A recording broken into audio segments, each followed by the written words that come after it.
বরাক উপত্যকার সকলকে স্বাগতম জানাই। আজ হল 21 অক্টোবর মঙ্গলবার। আজকের সকালের বিশেষ বিশেষ খবরগুলি হল: প্রথম খবর, দীপাবলির রাতে করিমগঞ্জে ভয়ঙ্কর অগ্নিকাণ্ড, সারখার দুটি পরিবার ব্যাপক ক্ষয়ক্ষতি।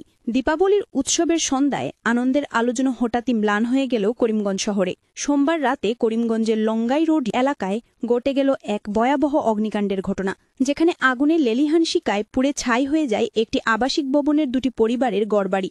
মুহূর্তের মধ্যে আগুন ছড়িয়ে পড়ায় স্থানীয় বাসিন্দাদের মধ্যে ব্যাপক আতঙ্ক সৃষ্টি হয়। প্রত্যক্ষদর্শীদের মতে প্রথমে হালকা ধোঁয়া দেখা গেলেও কিছুক্ষণের মধ্যে আগুন ভয়াবহ রূপ নেয়। খবর পেয়ে তৎক্ষণাৎ ঘটনাস্থলে পৌঁছে যায় দমকল বাহিনী। টানা কয়েক ঘণ্টা চেষ্টার পরও আগুন সম্পূর্ণ নিয়ন্ত্রণে আসেনি বলে জানা গেছে। দমকলের একটি কর্মী জানিয়েছেন, আগুনের উৎস এখনও স্পষ্ট নয়, তবে বৈদ্যুতিক শর্ট সার্কিট থেকে অগ্নিকাণ্ডের সূত্রপাত হওয়ার আশঙ্কা করা হচ্ছে। স্থানীয় সূত্রে জানা গেছে, পুড়ে যাওয়া ভবনটির মালিক বিশ্বজিৎ পুরকায়স্থ বর্তমানে লন্ডনে অবস্থান করছেন। তিনি তার বাড়িটি দুটি পরিবারকে ভাড়াটে হিসাবে দিয়েছিলেন। আগুন লাগার সময় উভয় পরিবারই ঘরের ভেতরে ছিল বলে জানা গেছে, যদিও সৌভাগ্যক্রমে বড় কোনো প্রাণহানির খবর মেলেনি। এদিকে অগ্নিকাণ্ডে ক্ষয়ক্ষতির পরিমাণ এখনও নির্ধারণ করা না গেলেও প্রাথমিক অনুমান অনুযায়ী কয়েক লক্ষ টাকার সম্পত্তি পুড়ে গেছে। স্থানীয় প্রশাসন ইতিমধ্যে ঘটনার তদন্ত শুরু করেছে। দীপাবলির রাতে এমন ভয়াবহ অগ্নিকাণ্ডে এলাকায় নেমে এসেছে গভীর শোক ও আতঙ্কের ছায়া। স্থানীয়দের দাবি, এলাকায় দমকল কেন্দ্রের দ্রুত উপস্থিতি না থাকলে আগুন আরও ভয়াবহ রূপ নিতে পারত। উৎসবের আলো ম্লান করে দেওয়ায় দুঃসহ ঘটনার পর করিমগঞ্জ শহরে কেবল দোয়ার ছায়ের স্মৃতি। উদারবন্দের পানগ্রামে কালীপুজোর রাতে ভয়ঙ্কর সড়ক দুর্ঘটনায় প্রাণ হারালো ঠালিগ্রামের এক যুবক। উদারবন্দের পানগ্রামে কালীপুজোর রাতে ভয়ঙ্কর সড়ক দুর্ঘটনা। এই ভয়ঙ্কর দুর্ঘটনায় প্রাণ হারালো ঠালিগ্রামের যুবক অভিষেক পাল ওরফে বিশ্ব। জানা যায়, সোমবার রাত ৩টার সময় অভিষেক বুলেট নিয়ে উদারবন্দ থেকে বাড়ি ফেরার পথে পানগ্রাম সার্কেল অফিসের পাশে আসার পর বুলেট বাইক নিয়ন্ত্রণ হারিয়ে ভিআইপি সড়কের পাশে থাকা একটি বাড়ির গেটে গিয়ে ধাক্কা মারার পর ঘটনাস্থলে মৃত্যু হয়ে অভিষেকের। খবর পেয়ে ঘটনাস্থলে ছুটে গিয়ে উদারবন পুলিশ অভিষেকের দেহ উদ্ধার করে ময়নাতদন্তের জন্য শিলচর মেডিকেল কলেজে পাঠিয়ে দেয়। যাবতীয় নিষেধাজ্ঞা অমান্য, শব্দদানবের দখলে শিলচর। দীপাবলিতে প্রতি বছরের মতো এবারও বিভিন্ন নির্দেশনা ছিল নানা নিষেধাজ্ঞাও, কিন্তু সবকিছুকে বুড়ো আঙ্গুল দেখিয়ে সোমবার দীপাবলি তথা কালীপুজোয় শব্দবাজির তাণ্ডব চলেছে গোটা শিলচর জুড়ে। এতে শহরটিতে পাল্লা দিয়ে নেমেছে বাতাসের মানও, অর্থাৎ প্রশাসনের যাবতীয় নির্দেশনা এবারও থেকে গেল কাগজে কলমে। বাজি পুরানোর প্রতি পুলিশের নজরদারি ছিল, আগাম ঘোষণা দিয়ে নজরদারি চালানো হয়েছে। এমনকি দীপাবলি আগের দিন পর্যন্ত বিভিন্ন এলাকায় দরপাখড়া হয়েছে। তারপরও বাজি পুরানোয় এবারও তেমন কোনো হেরফের হয়নি।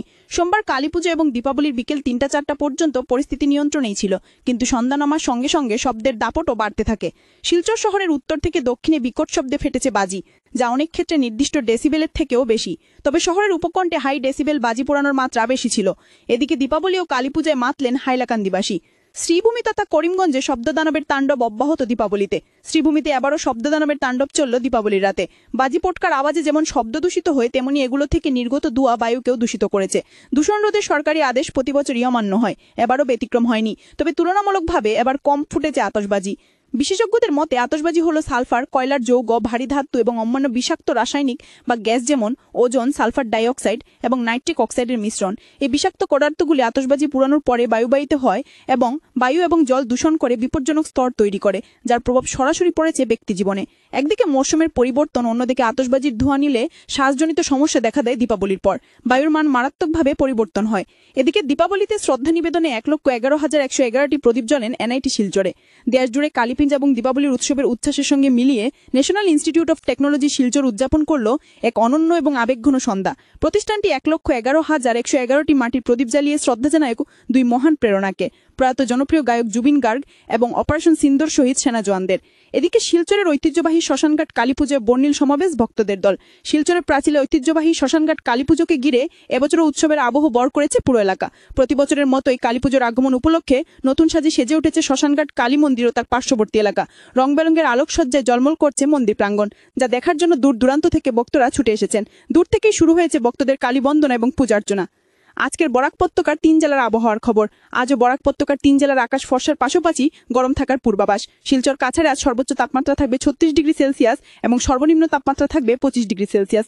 শ্রীভূমি তথা করিমগঞ্জ জেলা আজ সর্বোচ্চ তাপমাত্রা থাকবে ৩৬ ডিগ্রি সেলসিয়াস এবং সর্বনিম্ন তাপমাত্রা থাকবে ২৪ ডিগ্রি সেলসিয়াস। হাইলাকান্দি জেলার সর্বোচ্চ তাপমাত্রা থাকবে ৩৬ ডিগ্রি সেলসিয়াস এবং সর্বনিম্ন তাপমাত্রা থাকবে ২৫ ডিগ্রি সেলসিয়াস। এই ছিল আজকের সকালের বিশেষ বিশেষ খবরগুলি।